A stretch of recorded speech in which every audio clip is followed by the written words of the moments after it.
Well, I want to be careful because I know this is a very sensitive topic that carries a lot of pain and potentially some feelings of guilt for those who've had an abortion. But I also want to properly communicate what the Bible has to say with regards to intentionally terminating a pregnancy.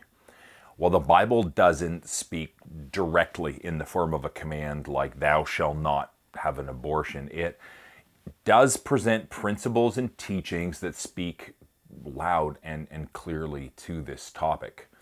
From the very beginning, the Bible states God made men and women, and that men and women were to marry and have sex, and that sex was a good thing designed for within the context of marriage. And from the very beginning, we see sex was designed by God for enjoyment, but also in order that we would be fruitful and multiply, meaning literally making babies was part of God's design. Modernly, today, we often forget this purpose God made sex for, and instead, sex is treated as something that's only for our own pleasure and enjoyment. And it's important that we see the act of engaging in sex in this way and the act of terminating the intended fruit of sexual union is nothing short of rebellion against God's design. And this rebellious use of sex, it hurts us, but it also hurts the other person as well. And in the case of abortion, it kills another person. The Bible's clear.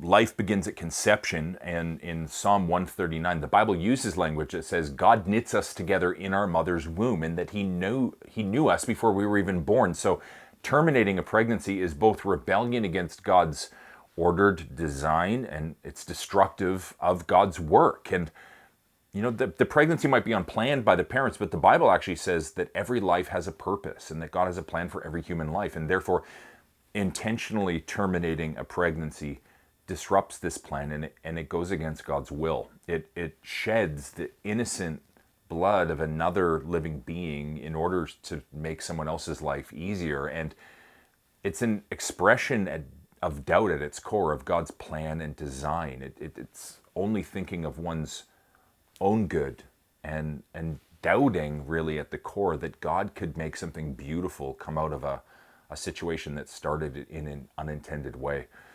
Now, many will say, my body, my choice, but according to the Bible, actually our body and our lives have been given to us by God, and we're to honor Him with our lives and our bodies. That's how we honor Him. It's how we will enjoy our lives most as well. And so if we become pregnant in a way that was not intended, we still need to seek to honor the Lord on this. We believe the Bible is clear on the issue of abortion, and we believe as Christians we need to be advocates for life. So if you have further questions, if you're going through an unplanned pregnancy and you need some help, we'd love to make ourselves available to you. We'd love to journey with you.